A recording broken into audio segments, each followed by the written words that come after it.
पूजनीय संत समाज, सम्मानीय सज्जनों तथा देवियों, मनुष्य कोई मिट्टी का पुतला नहीं है। इसके अंदर एक दिव्य आत्मा बैठी हुई है और मन भी है। मन होने से संसार के प्राणी पदार्थों को यह देखता है और उसमें अनुकूलता तथा प्रतिकूलता का अनुभव करता है। अनुकूलताओं से वह संबंध रखता है और प्रतिकूलताओं से वो दूर हटना चाहता है। तो जहाँ जहाँ उसे प्रियता होती है, सुखानुभूत होती है, वहाँ वहाँ से वह जुड़ता है। इसे ही कहते हैं प्रेम। अब हम विचार करें कि प्रेम कहाँ करना चाहिए। प्रेम बहुत मूल्यवान चीज़ है। हमारे जीवन में प्रेम की आवश्यकता है। प्रेम के बिना हम चल नहीं सकते। अरे मनुष्य ही नहीं, बल्कि पशु पक्षियों को भी प्रेम की आवश्यकता है। वे जहाँ रहते हैं अपने समूह से, अपने जाति गोत्र के प्राणियों से वे भी प्रेम करते हैं। फिर मनुष्य के लिए क्या कहना। प्रेम के बिना तो एक दिन भी इसका जी पाना बड़ा कठिन होगा।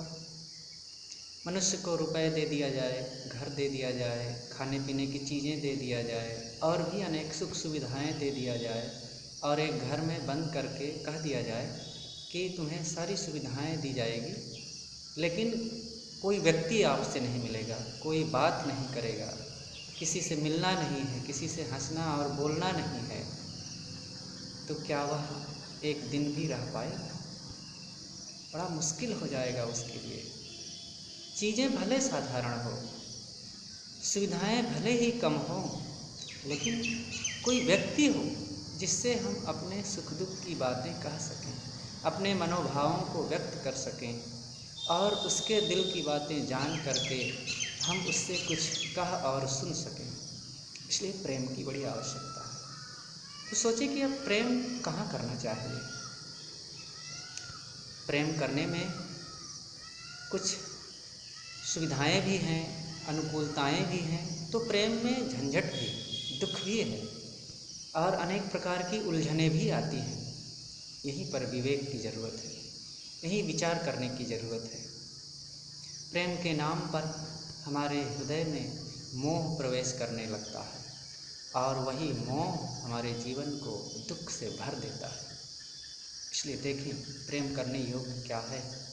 यहाँ जो कुछ है प्राणी पदार्थ के रूप में, घर, धन, रुपए, पैसे, नर नारी, खेत जमीन, गाड़ी मोटर, जो कुछ भी है, निकट और दूर की समस्त चीज़ें, समस्त लोग, इनके बारे में देखें, इनकी वास्तविकता को सोचें कि क्या इन सबसे प्रेम करना चाहिए।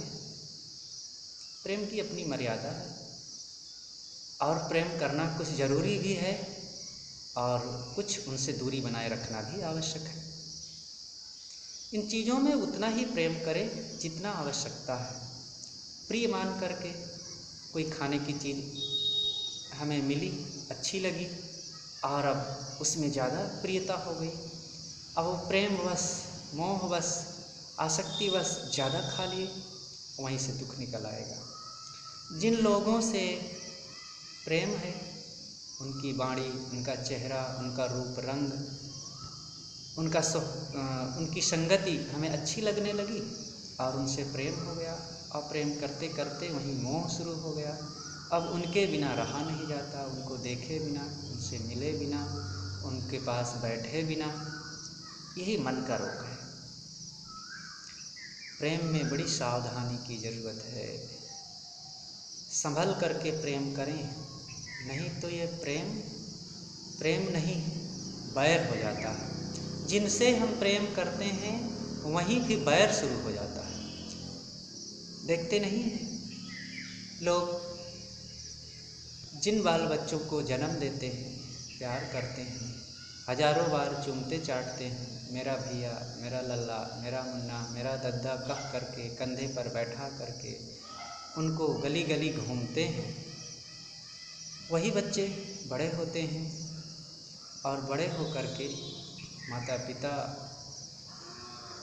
के साथ वही वैर करने लगते हैं, वही उनसे बात नहीं करना चाहते हैं। इसलिए हम देखें कि किनसे हम मोह करते हैं, किनको देख करके हम सुखी होंगे। इसलिए सावधानी की ज़रूरत है, बहुत मोह ना करें। ये मोह के नाम पर, प्रेम के नाम पर यहीं पर दुख शुरू हो जाता है। इसलिए सावधानी की ज़रूरत है। बहुत मोह करके, बहुत लगाव रख करके एक दूसरे के साथ हम और दुख बढ़ाते हैं। इसलिए ज़रूरत है कि प्रेम को समझें। प्रेम आवश्यक है, लेकिन प्रेम को संभल करके जब हम उपयोग करते हैं जीवन में, तब वहीं दुख से बचत होती है। साथ साथ यह देखें कि हमारा शरीर इसी से बड़ा प्रेम है। अच्छा है, प्रेम होने चाहिए, लेकिन अब प्रेम के नाम पर रात दिन इसी के बारे में सोचते रहना। थोड़ी सी सर्दी जुकाम कुछ लग गया तो हाय हाय करने लगना, और कहीं शरीर दुबला ना जाए, कमज़ोर ना हो जाए, बूढ़ा ना हो जाए। क्या ऐसा सोचने से शरीर के परिवर्तन को रोका जा सकता है? नहीं रोका जा सकता है। शरीर बदलने वाली चीज़ है ही, इसलिए शरीर के साथ व्यवहार करें। ये मिली ही है बस काम करने के लिए। जैसे पत्तल मिलता है भोजन करने के लिए, उसमें खा लो, काम हो गया उसका, और फिर लपेट कर फेंक दो। खाने के बाद पत्तल को लेकर के घूमना नहीं है। इसी प्रकार यह शरीर है, एक पत्तल की तरह। ये भजन करने के लिए, साधना करने के लिए, अपने कर्तव्यों को पूर्ण करने के लिए, स्वरूप बोध और आत्म कल्याण की उस दशा को प्राप्त करने के लिए मिला है, और वो काम करें। उसके लिए इसकी समस्त अवस्थाएं पर्याप्त हैं। थोड़े समय में भी वो काम हो सकता है, लेकिन लंबा जीवन पाने के बाद भी बस हम निहारते रहे देह को, देह के चिकनाई, उसके रंग रूप, उसकी लंबाई चौड़ाई और उसकी अनेक प्रकार के नाज नखरों में अपने समय को बिताते रहे, लेकिन जो करना चाहिए वह काम न किए। शरीर के साथ जो हमारा कर्तव्य है वो खिलाना पिलाना, नहलाना धुलाना करने के बाद अब हम साधना का काम करें। अपने आप को पहचानें। इस शरीर के अंदर एक दिव्य ज्योतित आत्मा बैठा हुआ है। उसे ही सदगुरु कबीर ने कहा है, अंतर ज्योति शब्द एक नारी, जो तिलमाही तेल है, जो चकमक में आग, तेरा साईं तुझ में जाग सके तो जाग। इसलिए उस दिव्य आत्मा को पहचानें, और जब हम उसको पहचानेंगे, उसकी वास्तविकता को समझेंगे, तब ये संसार के प्राणी पदार्थों का सारा प्रेम नीरस लगने लगेगा। जिन चीज़ों में प्रेम करते हैं वह कल पुरानी हो जाती है, टूट फट जाती है। जिन घर मकानों में प्रेम करते हैं वो घर मकान 4 दिन में फीके लगने लगते हैं। जिन वन बाग नदी झरने समुद्र के तट और वो उद्यान और वे नर नारी बड़े प्यारे लगते थे, वही वन बाग में और नदी के तटों में, पहाड़ों में, समुद्र के किनारे कितना दिन रह सकते हैं।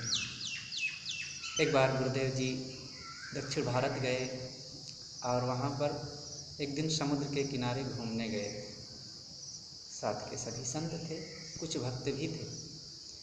तो एक भक्त समुद्र के घुटने भर पानी में जाकर खड़ा हुआ और कहा कि साहब जब यहाँ आता हूँ तो मुझे बड़ा मज़ा आता है। गुरुदेव जी ने कहा बहुत अच्छा है, तो हम आपको यहीं छोड़ देते हैं, और यहाँ जब शाम तक रहोगे तो खूब मज़ा आ जाएगा आपको, और फिर और छोड़ देते हैं, 2-4 दिन यहीं रुक जाओ, तब तो मज़ा का आपका खजाना इकट्ठा हो जाएगा। अरे साहब तब तो परेशान हो जाएंगे। ये संसार के सुख ऐसे ही हैं, थोड़े समय के लिए क्षणिक सुख देते हैं और बाद में उन्हीं से दुख निकलने लगता है। अतः कहीं भी अपने मन को लगाना, कहीं भी मोह करना, कहीं भी सुख खोजना, इन प्राणी पदार्थों में केवल भ्रम है। यहाँ काम करें, चीज़ों का, लोगों का उपयोग करें, व्यवहार करें, कर्तव्य निभावें और सबके साथ, लेकिन अपने मन को अपनी तरफ लौटा करके स्वरूप प्रेम, आत्म प्रेम, आत्मा वो वहाँ से दुख नहीं निकलता है। वो आज जब जन्म लिए तब प्यारा था, आज से 10 साल पहले प्यारा था, कल प्यारा था, आज प्यारा है, आगे भी प्यारा ही रहेगा। उसमें कोई बदलाव नहीं, सबका अपना अनुभव है। क्या कभी किसी को अपना स्वरूप दुखद लगता है? चीज़ें, घर, लोग, प्राणी पदार्थ, ये अपना शरीर दुखद लग सकता है, लगता ही है, इसमें संदेह की कोई बात ही नहीं। जिस शरीर को बहुत नहला धुला खिला पिला करके सजा करके रखो और बहुत इससे प्यार लगाओ, मोहब्बत रखें, वही आए दिन रुलाता है। और अलग से कोई जड़ी बूटी आई, दवा आई जिससे हमारा कोई संबंध नहीं था और वो आकर के हमारे दुखों को दूर कर दिया और हमें आनंद आ गया, तो कौन हमारे निकट है? इसलिए कहीं मोह की जरूरत नहीं, अपने आप से प्रेम करें। मेरा स्वरूप अविनाशी और वो खुद मैं ही हूँ, मैं और स्वरूप अलग अलग नहीं। इसलिए आत्म प्रेम होना चाहिए, आत्म प्रेम ही सच्चा प्रेम है। इसलिए हम उस अविनाशी आत्मा को पहचानें, वह पहले था, आज है, आगे रहेगा, सदा रहेगा। तो आत्म ज्ञान बिना नर भटके, कोई मथुरा कोई काशी। और जब तक दुनिया का प्रेम हल्का नहीं होगा तब तक आत्म प्रेम दृढ़ नहीं होगा। इसलिए सद्गुरु कबीर ने कहा है, मन लागो मेरो यार फकीरी में, जो सुख पायो राम भजन में, वो सुख नाही अमीरी में। तो इस प्रकार से जब दुनिया से उदास होंगे तब राम भजन होगा, तभी आत्मचिंतन होगा। आत्मचिंतन ही जीवन का सच्चा आनंद है, आत्मस्थिति ही सर्वोच्च स्थिति है। और पूरा काल से सभी महापुरुषों ने, संतों ने, गुरुजनों ने यही काम किया है। यही समस्त दर्शन और समस्त संत गुरुजन का मत है और स्वानुभूति भी यही है। इतने दिनों के जीवन में यह देखने से पता चला कि कितने लोग मिले और सब छूट गए, लेकिन जो मैं हूँ, पहले जो अनुभव करता था वही आज भी अनुभव कर रहा हूँ। इसलिए लगता है कि संसार कितना खट्टा, लेकिन निज स्वरूप एक रस, नित्य, दिव्य, अविनाशी, अखंड, असंग, और वह खुद मैं हूँ। इसलिए इस आत्म प्रेम को हम अच्छी तरह से समझें और दुनिया के प्रेम को हल्का करते चलें, वहाँ के कर्तव्यों को करें। जो भजन करेगा, साधना में मन को लगाएगा, इसका मतलब नहीं है कि वो अव्यवहारिक हो जाएगा। लोगों के साथ, चीज़ों के साथ, घर द्वार के साथ वो निकम्मा हो जाएगा और अपने व्यवहार को खराब करेगा। जो मन में जिसके वैराग्य भाव होता है और आत्मनिष्ठा होती है, वो सबके साथ यथा योग्य व्यवहार करता है, कहीं और व्यवहारिक नहीं बनता है। हमने देखा सद्गुरु अभिलाष साहब जी को, उनके जैसा आत्मज्ञानी स्थितिवान पुरुष तो कहीं पता नहीं चला अब तक। हुए, बहुत से हुए, अगणित लोग हुए, लेकिन उनके साथ रह करके हमें देखने को मिला।